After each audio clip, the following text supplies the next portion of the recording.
भारतवर्ष में एक राजा राज्य करता था। वह बड़ा प्रतापी और दानी था। वह नित्य गरीबों और ब्राह्मणों की सेवा सहायता करता था। वह प्रतिदिन मंदिर में भगवान दर्शन करने जाता था, लेकिन यह बात उसकी रानी को अच्छी नहीं लगती थी। वह न ही पूजन करती थी और न ही दान करने में उसका मन लगता था। एक दिन राजा शिकार खेलने वन को गए हुए थे, तो रानी और दासी महल में अकेली थी। उसी समय बृहस्पति देव साधु भेष में राजा के महल में भिक्षा के लिए गए और भिक्षा मांगी, तो रानी ने भिक्षा देने से मन कर दिया। रानी ने कहा कि हे साधु महाराज, मैं तो दान पुण्य से तंग आ गई हूँ।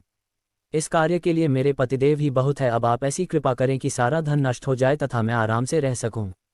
साधु ने कहा, देवी तुम तो बड़ी अजीब हो। धन और संतान से कौन दुखी होता है? इसकी तो सभी कामना करते हैं। पापी भी पुत्र और धन की इच्छा करते हैं। अगर तुम्हारे पास अधिक धन है तो भूखे मनुष्यों को भोजन कराओ, प्याऊ लगवाओ, ब्राह्मणों को दान दो, कुआं, तालाब, बावड़ी, बाग बगीचे आदि का निर्माण कराओ, मंदिर, पाठशाला, धर्मशाला बनवाकर दान दो, निर्धनों की कुंवारी कन्याओं का विवाह कराओ, साथ ही यज्ञ आदि कर्म करो, अपने धन को शुभ कार्यों में खर्च करो। ऐसे करने से तुम्हारा नाम परलोक में सार्थक होगा एवं स्वर्ग की प्राप्ति होगी। लेकिन रानी पर उपदेश का कोई प्रभाव न पड़ा। वह बोली, महाराज मुझे ऐसे धन की आवश्यकता नहीं जिसको मैं अन्य लोगों को दान दूं, जिसको रखने और संभालने में ही मेरा सारा समय नष्ट हो जाए। अब आप ऐसी कृपा करें कि सारा धन नष्ट हो जाए तथा मैं आराम से रह सकूं। साधु ने उत्तर दिया, यदि तुम्हारी ऐसी इच्छा है तो जैसा मैं तुम्हें बताता हूँ तुम वैसा ही करना। बृहस्पतिवार को घर को गोबर से लीपना, अपने केशों को पीली मिट्टी से धोना। राजा से कहना वह बृहस्पतिवार को हजामत बनवाए, भोजन में मांस मदिरा खाना और कपड़ा धोबी के यहाँ धुलने डालना। ऐसा करने से 7 बृहस्पतिवार में ही आपका सारा धन नष्ट हो जाएगा। इतना कहकर वह साधु महाराज वहां से अंतर्धान हो गए। इसके बाद रानी ने वही किया जो साधु ने बताया था। 3 बृहस्पतिवार ही बीते थे कि उसका समस्त धन संपत्ति नष्ट हो गया और भोजन के लिए राजा रानी तरसने लगे। तब एक दिन राजा ने रानी से कहा कि तुम यहाँ पर रहो, मैं दूसरे देश में चाकरी के लिए चला जाऊं, क्योंकि यहाँ पर मुझे सभी मनुष्य जानते हैं, इसलिए कोई कार्य नहीं कर सकता। देश चोरी परदेश भीख बराबर है। ऐसा कहकर राजा परदेश चला गया। वहां जंगल को जाता और लकड़ी काट कर लाता और शहर में बेचता। इस तरह जीवन व्यतीत करने लगा। इधर राजा के बिना रानी और दासी दुखी रहने लगीं। किसी दिन भोजन मिलता और किसी दिन जल पीकर ही रह जाती। एक समय जब रानी और दासियों को 7 दिन बिना भोजन के रहना पड़ा, तो रानी ने अपनी दासी से कहा, हे दासी, पास ही के नगर में मेरी बहन रहती है, वह बड़ी धनवान है, तो उसके पास जा और 5 सेर बेजर मांग कर ले आ, ताकि कुछ समय के लिए थोड़ा बहुत गुजर बसर हो जाए। दासी रानी की बहन के पास गई। उस दिन बृहस्पतिवार था। रानी का बहन उस समय बृहस्पतिवार की कथा सुन रही थी। दासी ने रानी की बहन को अपनी रानी का संदेश दिया, लेकिन रानी की बहन ने कोई उत्तर नहीं दिया। जब दासी को रानी की बहन से कोई उत्तर नहीं मिला तो वह बहुत दुखी हुई। उसे क्रोध भी आया। दासी ने वापस आकर रानी को सारी बात बता दी। सुनकर रानी ने कहा कि है दासी, इसमें उसका कोई दोष नहीं है। जब बुरे दिन आते हैं तब कोई सहारा नहीं, अच्छे बुरे का पता विपत्ति में ही लगता है। जो ईश्वर की इच्छा होगी वही होगा, यह सब हमारे भाग्य का दोष है। यह सब कहकर रानी ने अपने भाग्य को कोसा। उधर रानी की बहन ने सोचा कि मेरी बहन की दासी आई थी, लेकिन मैं उससे नहीं बोली, इससे वह बहुत दुखी हुई होगी। कथा सुनकर और पूजन समाप्त कर वह अपनी बहन के घर गई और कहने लगी, हे बहन, मैं बृहस्पतिवार का व्रत कर रही थी। तुम्हारी दासी गई, लेकिन जब तक कथा होती है तब तक न उठते हैं और न बोलते हैं, इसीलिए मैं नहीं बोली। कहो, दासी क्यों गई थी? रानी बोली, बहन, हमारे घर अनाज नहीं था। ऐसा कहते कहते रानी की आंखें भर आई। उसने दासियों समेत 7 दिन तक भूखा रहने की बात भी अपनी बहन को बता दी। इसीलिए मैंने दासी को तुम्हारे पास 5 सेर बेजर लेने के लिए भेजा था। रानी की बहन बोली, बहन देखो, बृहस्पति देव सबकी मनोकामना पूर्ण करते हैं। देखो, शायद तुम्हारे घर में अनाज रखा हो। पहले तो रानी को विश्वास नहीं हुआ, परंतु बहन के आग्रह करने पर उसने दासी को अंदर भेजा। दासी घर के अंदर गई तो वहां पर उसे एक घड़ा बेजर से भरा मिल गया। उसे बड़ी हैरानी हुई। उसने बाहर आकर रानी को बताया। दासी रानी से कहने लगी, हे रानी, जब हमको भोजन नहीं मिलता तो हम व्रत ही तो करते हैं, इसलिए क्यों न इनसे व्रत और कथा की विधि पूछ ली जाए, हम भी व्रत किया करेंगे। दासी के कहने पर रानी ने अपनी बहन से बृहस्पति व्रत के बारे में पूछा। उसकी बहन ने बताया, बृहस्पतिवार के व्रत में चने की दाल, गुड़ और मुनक्का से विष्णु भगवान का केले के वृक्ष की जड़ में पूजन करें तथा दीपक जलाएं और कथा सुनें। उस दिन एक ही समय भोजन करें। भोजन में पीले खाद्य पदार्थ का सेवन जरूर करें। इससे गुरु भगवान प्रसन्न होते हैं, अन्न, पुत्र और धन का वरदान देते हैं, साथ ही सभी मनोकामनाएं पूर्ण करते हैं। व्रत और पूजन की विधि बताकर रानी की बहन अपने घर लौट आई।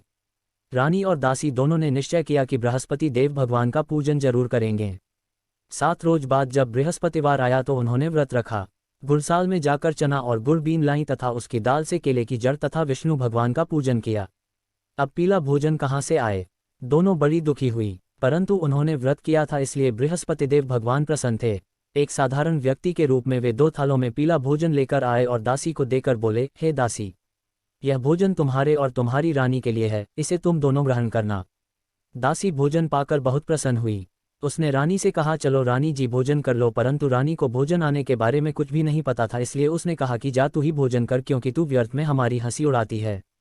तब दासी ने कहा, एक व्यक्ति भोजन दे गया है। तब रानी ने कहा, वह व्यक्ति तेरे लिए ही भोजन दे गया है, तू ही भोजन कर।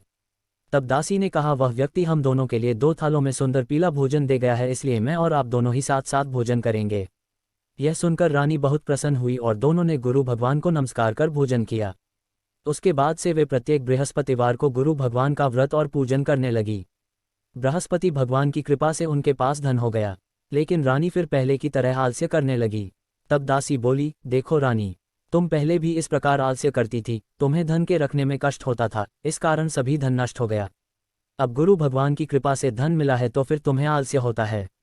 बड़ी मुसीबतों के बाद हमने यह धन पाया है, इसलिए हमें दान पुण्य करना चाहिए। अब तुम भूखे मनुष्यों को भोजन कराओ, प्याव लगवाओ, ब्राह्मणों को दान दो, कुआं, तालाब, बावड़ी और बाग बगीचे आदि का निर्माण कराओ, मंदिर, पाठशाला और धर्मशाला बनवाकर दान दो, निर्धनों की कुंवारी कन्याओं का विवाह कराओ, साथ ही यज्ञ आदि कर्म करो, अपने धन को शुभ कार्यों में खर्च करो, जिससे तुम्हारे कुल का यश बढ़े और स्वर्ग प्राप्त हो और पितर प्रसन्न हो। दासी की बात मानकर रानी शुभ कर्म करने लगी, उसका यश फैलने लगा। एक दिन रानी और दासी आपस में विचार करने लगी कि न जाने राजा किस दशा में होंगे, उनकी कोई खोज खबर भी नहीं है। उन्होंने श्रद्धापूर्वक बृहस्पति भगवान से प्रार्थना की कि राजा जहाँ कहीं भी हो, शीघ्र वापस आ जाएं। उसी रात्रि को बृहस्पति देव ने राजा को स्वप्न में कहा कि हे राजा उठ, तेरी रानी तुझको याद करती है, अपने देश को लौट जा। राजा प्रातः काल उठा और जंगल से लकड़ी काटने के लिए जंगल की ओर चल पड़ा। जंगल से गुजरते हुए विचार करने लगा कि रानी की गलती से उसे कितने दैख भोगने पड़े, राजपाट छोड़कर जंगल में आकर रहना पड़ा, जंगल से लकड़ी काटकर शहर में बेचकर गुजारा करना पड़ा, और अपनी दशा को याद करके व्याकुल होने लगा।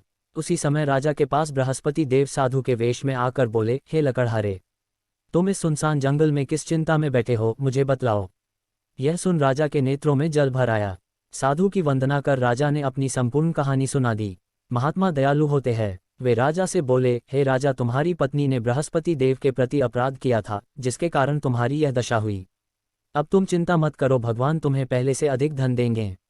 देखो, तुम्हारी पत्नी ने बृहस्पतिवार का व्रत शुरू कर दिया है। अब तुम भी बृहस्पतिवार के व्रत में चने की दाल, गुड़ और मुनक्का से विष्णु भगवान का केले के वृक्ष की जड़ में पूजन करो तथा दीपक जलाकर कथा सुनो। उस दिन एक ही समय भोजन करना, लेकिन भोजन में पीले खाद्य पदार्थ का सेवन जरूर करना। भगवान तुम्हारी सब कामनाओं को पूर्ण करेंगे। साधु की बात सुनकर राजा बोला, हे प्रभो, लकड़ी बेचकर तो इतना पैसा भई नहीं बचता जिससे भोजन के उपरांत कुछ बचा सकूं। मैंने रात्रि में अपनी रानी को व्याकुल देखा है। मेरे पास कोई साधन नहीं जिससे उसका समाचार जान सकूं।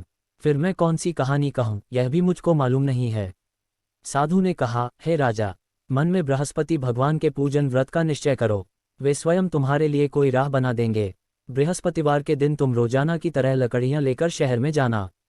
तुम्हें रोज से 2 गुना धन मिलेगा, जिससे तुम भली भांति भोजन कर लोगे तथा बृहस्पति देव की पूजा का सामान भी आ जाएगा। राजा ने ऐसा ही किया और उसको मनोवांछित फल की प्राप्ति हो गई। इस प्रकार जो भी यह कथा पढ़ता या सुनता है, उसके सभी मनोरथ पूरे होते हैं। प्रिय भक्त, आपको कहानी अच्छी लगी तो कमेंट करें और चैनल सब्सक्राइब करें।